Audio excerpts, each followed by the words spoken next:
the second game, so we will jump quickly in the second game, which is Hotform versus Torlk. I believe they played a couple of games already, so let's see. There are Is it demands. casting or playing? Who, Torlk or Hotform? Hotform looking Hotform. sharp as always. Torlk is one of the biggest casters in France as well. Yeah, I just, was referencing to his tie and shirt, Okay. All right, guys, you take over. Have fun. Thanks, Thank you. So we are it's going, already 2-1. Yeah, we are going to the game, and Hotform's actually 2-1 up over Torlk, and Hotform to probably Playing his version of Freeze Mage, I would say.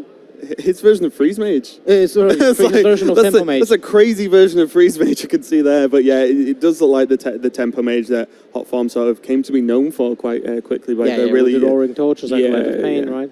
It's almost like just burn mage a lot of the time. You just draw a lot of cards and go face a lot with spells. So looking pretty good overall. And he is against the Murloc Shaman himself. It's like the kind of Hearthstone variation of red deck wins. Yeah, exactly. Just all aggressive. But Water Elemental is definitely a pretty good card to get some trading done as well. But see, yeah, the Lava Burst and Thing from Below and Flametongue Totem in hand for the Shaman. So definitely a lot of options here as he's built up the board, and currently no AoE at the moment in Hotform's hands. So not those Flame Strikes we've been seeing. But Hotform wasn't playing Flame Strikes. Yeah, exactly. That is the thing. This is something that RDU managed to popularize, and I like it a lot. I really liked it a lot. The time when we discussed with Solo, DreamHack summered the fact that he's playing double Flame Strikes. We were just super surprised how good it is, because it actually was sweeping people. Yeah. Every single time he drew the Flame Strike, it was perfect. And it had so much value. I don't know about the current meta game, but I feel like it's still very valuable. I think with like just the reduction in how many sort of big combo decks there are in the game at the moment, and a lot of the decks are just board-centric, minion-based trading games, then like, a lot of the times if you draw Flame Strike and can play it, unless you're already ahead, which, fantastic, it's probably really good. Yep. But most importantly, though, we see Yogg in Hotform's hands, so that's the interesting one. We want this game to go 4 more turns just to see what Yogg does. Well, do we? Yes. Okay, then. It's definitely entertaining, Lothar, regardless of what you may think about the card itself. And it's the only card in Hearthstone that can actually go with a play-by-play commentary. Yeah. Turn into play-by-play casters, it'll work. We see the Flameweed Faceless come down from Torlk, so a lot of pressure now building on the board, and both players are actually even on health, so looks like Torlk has the advantage so far and might actually force Hotform to, just Fireball Ping. It's not really a threat you can leave on the board if you've got the option. Well, it's not a problem to Fireball that 7/7 Giant, because of the fact that he has already the Yogg in hand. He has that, that mindset that, okay, if everything goes bad, I can just Yogg and reset the board, most likely, right? Without the Yogg, he'll be thinking, oh, damn it, I'm using a really huge amount of resources to deal with his board, and I don't have a way of making a comeback, right? So this Yogg not guarantees, but it's a very high chance of making a comeback. So it's like a kind of like a Flame Strike with something on top of it, right? And this is where we see the sort of, slant of Hotform's list. We see the Roaring Torch come in, and I believe he's more than likely playing 2, if this is the list he was playing earlier, which means that there's just a lot of potential damage output out of nowhere you can do with this deck. Water Elemental coming down now, which is definitely going to help versus Doomhammer, and pretty much going to require some form of response from Hotform, as it will reduce the damage quite a lot if he's not allowed to swing that weapon, but he does have a Thing from Below to block out if he really wants to. Look how much damage is that. It's 10, 11, and 6 from Lava Burst. That's 17 damage this turn if you would like to play the Lava Burst. I believe he would like to. Yeah, get it in. Yeah, because you have your spell power right now. So you have Air Power Totem as well this turn. So if your opponent doesn't clear that up, Lightning Bolt just kills him next turn. Yeah, it's the most damage you're going to do. Oh, he's going to use the Lava Burst to actually kill off the Water Elemental. I mean, he's got lethal on board, right? So unless once one of these minions is dealt with, he has the damage to kill his opponent anyway. Yeah, that's a good point. So we see Hotform, Arcane Select. Is that going to give him enough answers? He can go for Flamewaker and Roaring Torch, which looks like it's the obvious play here to clear up the 5/5, make the, with no other cards in hand for the Shaman, makes like potential lethal a lot less realistic, especially after seeing a Rockfire. Yep.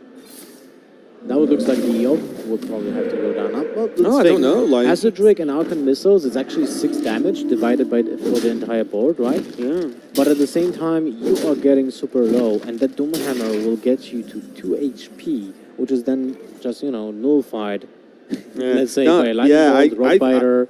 I do like, see, we can see Hotform smiling there. He's like, is this the Yogg turn? But I do like Drake as it opens up potential, more options. And because the board is such low health minions, the likelihood on the missiles being able to clear this whole board, especially you can ping if he wants, and then next turn, hoping there's no damage drawn to finish the game, he can just play Yogg and be like, okay, this is it or it isn't.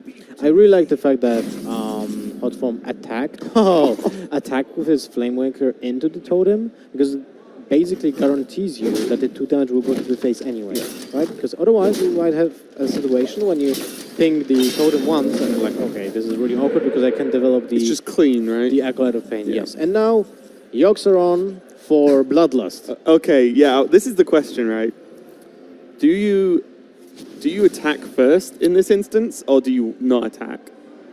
Or, by the looks of things, do you just Frostbolt him in the face? I guess drawing first was the best option, to be honest, because now the Frostbolt is very appealing. It plays around second Doomhammer and a second Rockbiter. Around 2 cards. And your opponent... oh, that's actually good as well. I mean, this is the same as Frostbolt, basically, right? But in general, I like the Frostbolt way better than the Yogg. But first... You're just against fun, aren't you, Lothar? Yes, I am. But maybe, I'm not sure if he counted the damage, like if he would have played Yogg and it got like a Savage Roar, was it lethal, was it not? If it would be a Bloodlust, maybe there was some kind of, place to be flexible and think about the options first, right? From Yogg, what it can get. Yeah, exactly. But look at that draw, though. That draw of Mirror Image was so important because it did stop the lethal happening, because it was the Argent Horse Rider that was drawn. So Hotform is going to take that game, and I believe that's going to be 3-1 over.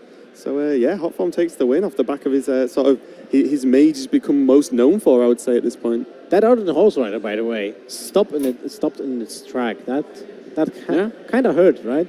Because that Acolyte of Pain was the last draw from the That was crazy. Really ridiculous. So well played. Yeah, no Yogg, finished up that set really quick. So Nimsh didn't go too far.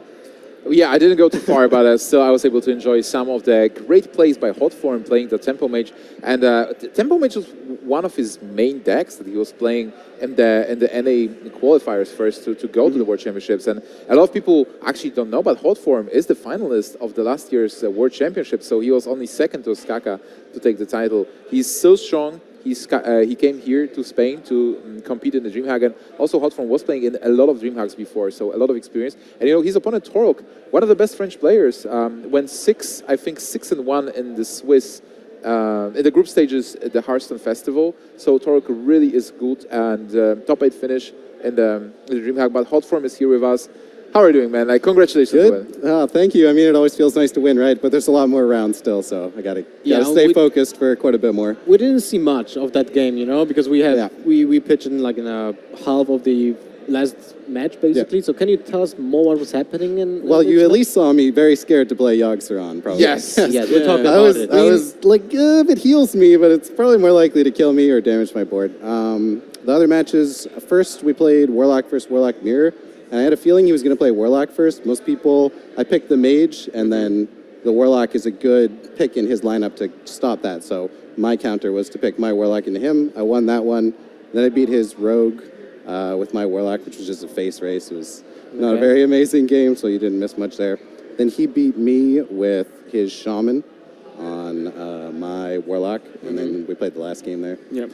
Yeah, it was really good. I mean, it's very nervous playing Yogg Saron when you're up there on stage. Whole different experience. When you're playing it on stream, you just, we'll throw it, see what happens, right? Yeah, but when exactly. you're there... It was kind of crazy, though, actually, because you drew the mirror image, and you probably didn't see it, but the card he drew was Argent Horse Rider, and it was just like, wow. Like one of the cards he had as an out, unless you did the additional, got the additional draws through the Acolytes there, so...